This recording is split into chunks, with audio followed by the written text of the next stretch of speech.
commencer juste avec quelques petites questions. Je voulais juste faire un petit résumé de l'intention de ce livre. C'est un livre qui n'est pas du tout pour motif un livre musicologique, mais c'est un livre qui réunit justement le fait d'être compositeur et psychanalyste. Et j'aimerais bien, Gérard, que tu nous racontes un peu d'où est venue l'inspiration pour écrire ce livre autour des idées de Xenakis. Oui. Il y avait un éditeur à Paris qui m'a demandé pour le centenaire d'écrire un livre de témoignages de mon expérience avec ce grand compositeur. Donc j'ai accepté, et comme Jean a raconté, ça n'a pas marché avec cet éditeur, d'où est venue l'idée de le sortir avec une nouvelle maison Euterpe.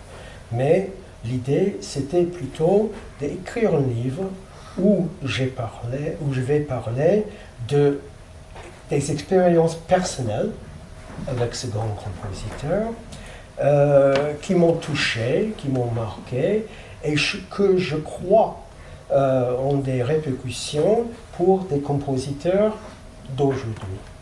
Ok, donc le livre, il est ciblé à un public de compositeurs, mais je crois bien aussi que le livre, ça pouvait être intéressant pour d'autres personnes, surtout dans la psychanalyse. Oui, c'est-à-dire qu'il me semble qu'au-delà du sujet de qu'est-ce qu'un compositeur aujourd'hui, qu'est-ce qu'il doit faire, qu'est-ce qu'il doit composer, il y a la question du sujet, le sujet du langage, le sujet qui est traité par la psychanalyse, le sujet de l'inconscient, le sujet qui cherche un symptôme.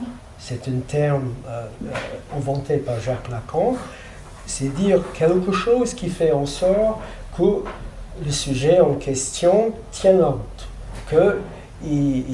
qu'il reste intact et qu'il trouve sa raison d'être, qui devient un sujet qui trouve une certaine, on peut dire, jouissance, mais dans le sens le plus,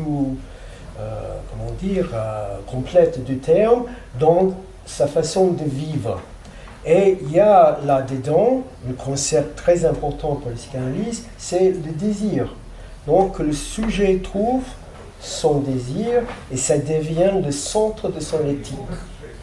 Oui, c'est bien ça que j'ai compris en lisant le livre, que cette idée de désir est quelque chose de très essentiel à la motivation d'un compositeur de vouloir se dépasser, de confronter tous les obstacles et de toujours avoir cette énergie qui va lui permettre vraiment de pousser ses idées plus loin, de chercher plus loin, de toujours avoir ce besoin de combler un vide qu'on n'arrive jamais à remplir. C'est un peu ça, cette chose qui nous ronge. Et je pense que si on est artiste, je pense qu'il y a probablement plusieurs artistes, les musiciens, qui ont aussi cette sensation. Il y a une chose qui est universelle pour l'être humain, c'est de faire avec ses pertes.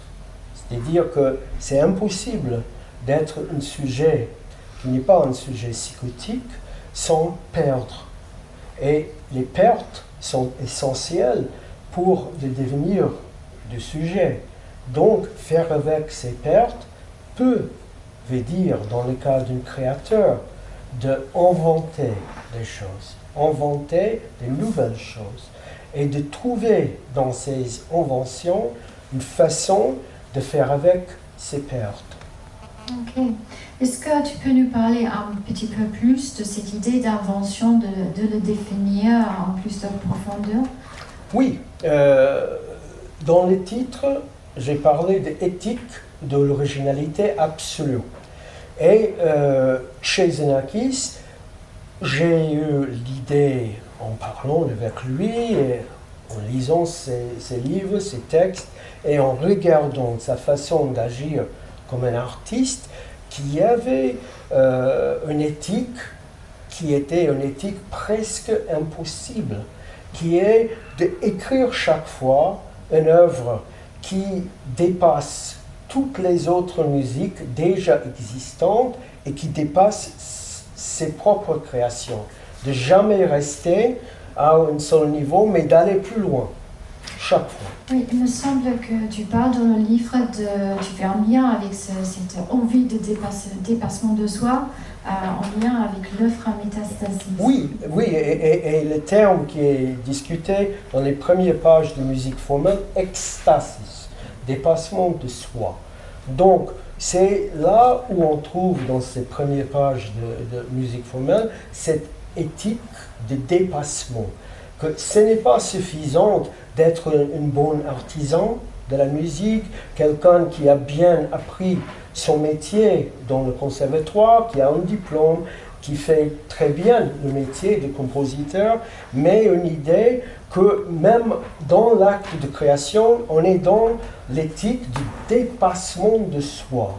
Oui, donc on est effectivement loin de l'idée d'un métier, c'est plus la vocation d'être. C'est la vocation, c'est l'art qui nous appelle et c'est la musique qui nous appelle et il faut, à partir de cet appel, répondre à cet appel avec un désir décidé, un désir qui ne va jamais être trahi. Ok. La formule dans le livre que vous avez suivi d'écriture, c'est chaque chapitre, c'est de se libérer d'une liste de certaines choses que vous avez construites au fur et à mesure quand on parcourt le livre. Est-ce que tu peux nous expliquer un peu comment tu avais réalisé ce plan de rédaction et comment tu as choisi l'autre dans lequel les différentes libérations vont se présenter? Ce livre vient de plusieurs de mes préoccupations qui sont à la fois musicales, philosophiques et psychanalytiques.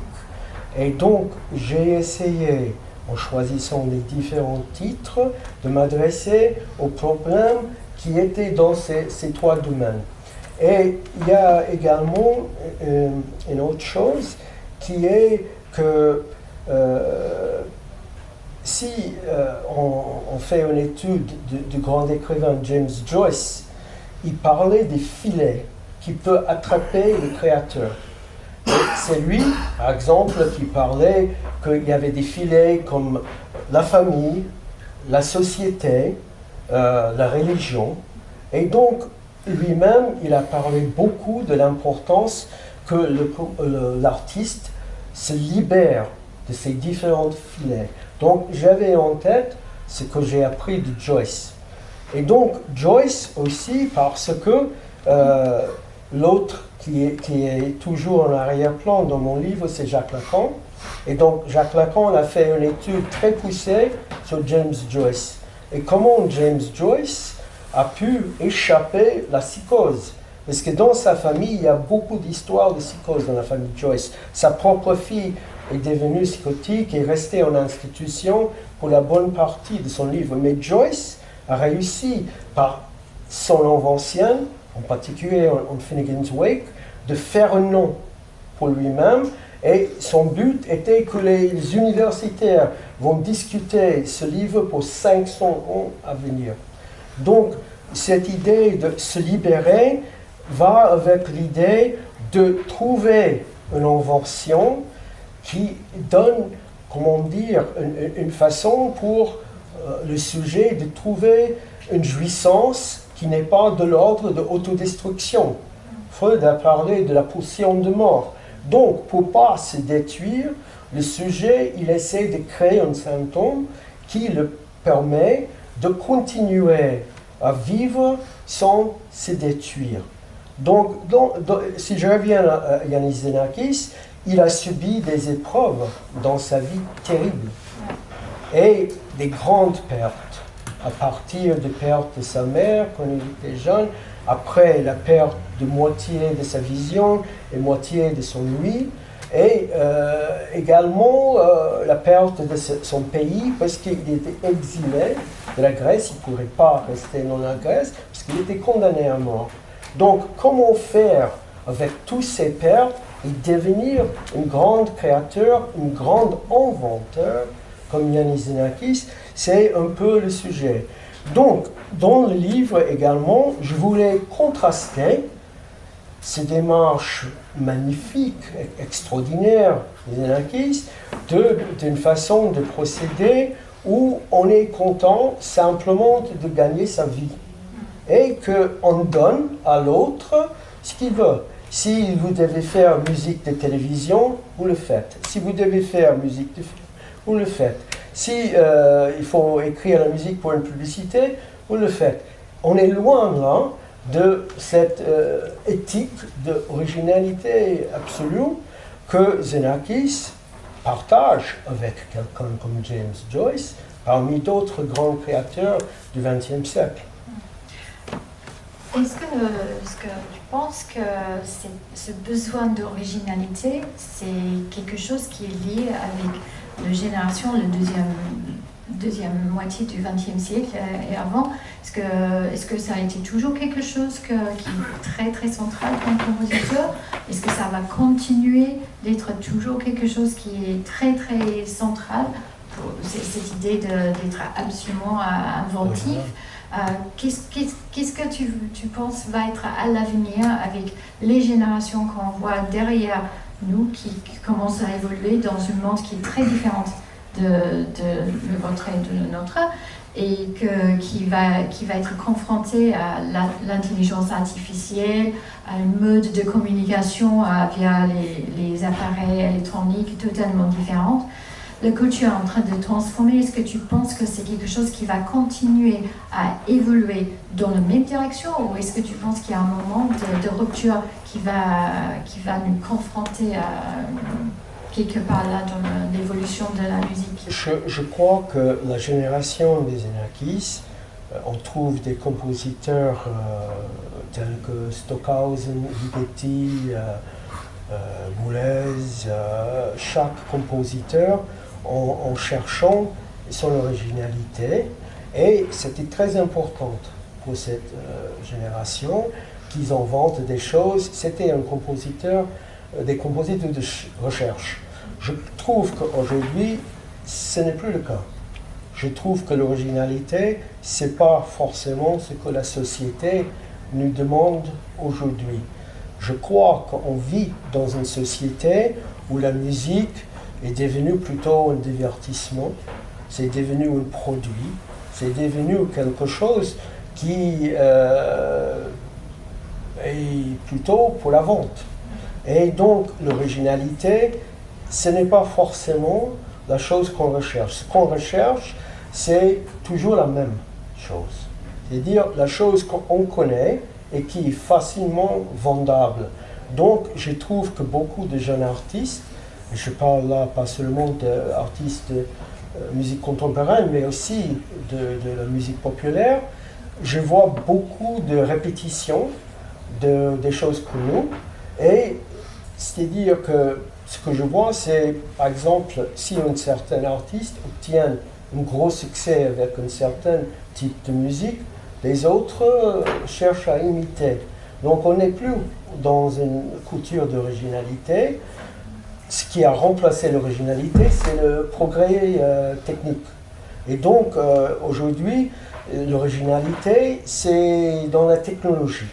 Et dire que trouver des technologies qui sont possibles d'ouvrir de nouvelles voies. Donc je vois l'intelligence artificielle comme, on peut dire, un échec de l'imagination humaine. Aujourd'hui, parce qu'on a échoué de continuer à inventer comme des compositeurs comme Xenakis a fait, on pense que l'intelligence artificielle va nous sauver. On peut demander à l'ordinateur de nous proposer les nouvelles musiques. Oui, je pense que c'est un sujet qui est très au cœur de l'actualité aujourd'hui. On voit déjà les articles qui sortent toutes les semaines sur est-ce que la lecture est aussi elle est en perte. Je pense que ce sujet-là est très important pour la réflexion sur l'avenir de l'éducation, pour l'éducation dans tous les formes. C'est important. Est-ce qu'on peut revenir un peu sur le sujet de Xenakis et pourquoi tu as choisi à aborder le sujet de cette façon-là. Ton expérience personnelle avec Xenakis, tu le partages à plusieurs moments dans le livre. Quelles sont les choses qui sont le plus dans l'histoire dès la première rencontre avec Xenakis, qui t'a inspiré à suivre son modèle et de continuer à essayer de trouver le chemin vers cette originalité absolue? J'ai eu le privilège de poser certaines questions à lui parce que j'ai eu des moments d'être seul avec lui. La première chose, c'était je l'ai invité en 1989 à un festival que j'ai organisé aux États-Unis, dans le Michigan. Il était mon invité pour ce festival. Il a passé plusieurs jours là-bas et je lui ai posé des questions. Une des choses que j'ai posées, c'était la nature de son travail avec les mathématiques. Et donc, j'ai dit, j'ai l'impression que votre musique n'est pas ce qu'on dit de vous, une musique mathématique, mais autre chose, une musique du corps, une musique de grande, on va dire, énergie et des choses comme ça. Il a dit, vous avez raison, les mathématiques pour moi étaient simplement pour rassurer que je n'écris pas la musique des autres. Et c'est tout. Et donc, à partir du moment que je suis sûr que je n'écris pas la musique des autres, je peux m'en servir ou pas. Ce n'est pas nécessaire. Et donc, ça, pour moi, ça c'était une réponse importante. Il veut dire qu'il ne cherchait pas la musique algorithmique. Par exemple, il est souvent mis avec ce genre de musique. Il a nié ça, il dit non, je ne compose pas la musique algorithmique. Ce que je fais, c'est autre chose. Voilà. Oui, et l'autre chose, c'était de continuer d'évoluer, d'inventer, de développer les idées, d'explorer les nouvelles directions. Oui, et surtout de trouver des nouvelles formes. Ce que j'ai appris le plus de Xenakis, c'est une nouvelle musique ont besoin de nouvelles formes. Et il a dit, où on a échoué avec la musique, c'est qu'on n'a pas regardé trop rigoureusement qu'est-ce qu'on fait comme compositeur et comment on répète ce qu'on a appris des autres et qu'on ne met pas en question la question de la forme, de créer des formes qui sont des formes importantes et appropriées pour la musique à partir du son. Le travail que tu as découvert par ton cheminement d'achat du UPIC, en sachant que tu es la dernière personne qui a acheté le système UPIC, est-ce que ça a changé ta façon de concevoir le son et quelle est la relation que tu as eue avec Xenakis au moment que tu as découvert ces outils? Au moment que j'ai monté le festival en 89, en fait, on a une personne dans la salle qui était avec moi à cette époque, c'est Jean-Michel Razinski, qui était l'ingénieur du son, qui était chef de hardware de l'UPIC à l'époque, et il est venu à ma maison dans le Ann Arbor du Michigan pour installer l'UPIC. Après Xenakis, il est venu, il a regardé l'UPIC, il a dit c'est formidable, parce que c'était inimaginable pour lui que quelqu'un pourrait aimer quelque chose au point d'investir beaucoup d'argent et l'amener de l'Europe aux États-Unis. Donc, je crois que ce qui était en jeu là, c'était de dire l'UPIC, c'est le seul synthétiseur où écrire la partition, c'est la même chose que faire la synthèse. C'est-à-dire, la partition de l'UPIC, ce n'est pas, comme certains pensent, simplement faire un peu comme Metastasis, de faire une partition graphique et après extraire du son. C'était vraiment d'écrire une partition que c'est la synthèse du son en soi. Parce qu'on dessinait les formes d'ondes, on dessinait les enveloppes, on dessinait, la synthèse du son, la synthèse additive qui était, et encore l'UPIC, grâce au travail de M. Razinski, était la première machine à faire la synthèse additive en temps réel, qui était considérée à la fin des années 80 comme difficile, très difficile. Donc là, on revient à cette idée de créer de nouvelles formes. Oui. Donc en fait, là, ce que Xenakis nous a proposé à ce moment-là, c'est de créer les formes, pas juste les formes, les grandes formes, les macroformes, mais vraiment d'aller dans l'intériorité du son et dessiner les formes sur la tablette qui peut nous permettre de changer les paramètres différents d'amplitude, de fréquence, de forme d'onde, et vraiment d'aller des grandes formes jusqu'au microcosme de l'intérieur. Parce que si on regarde la partition de cette première pièce polypique Miss en alpha, on trouve des arborescences. C'est une des formes que Xenakis a étudiées, utilisées pour plusieurs de ses compositions. Donc il a essayé avec le pic de dessiner ces formes qui les a intéressées.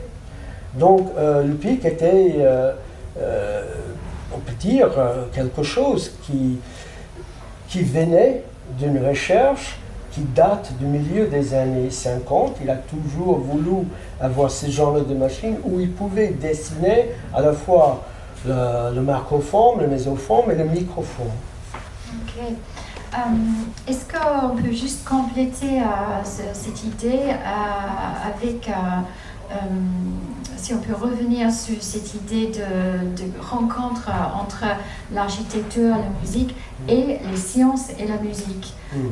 Est-ce que tu peux nous parler un tout petit peu de ce travail alliage que Xenakis a travaillé dessus, travail universitaire, où cette confrontation est vraiment nous fait penser la musique autrement. Oui, donc la thèse du doctorat en sciences alliage qu'il a passé avec Mission sur le jury parmi d'autres, c'est un peu un sommaire de tout le travail qu'il a fait, d'essayer de trouver les liens entre art-science, art mathématique, art aussi, pas seulement ça, puisqu'il parle que le compositeur d'aujourd'hui a besoin d'être quelqu'un qui est formé en plusieurs disciplines à la fois. C'est pas assez de connaître ce qui est enseigné au conservatoire, il faut être au courant des sciences physiques,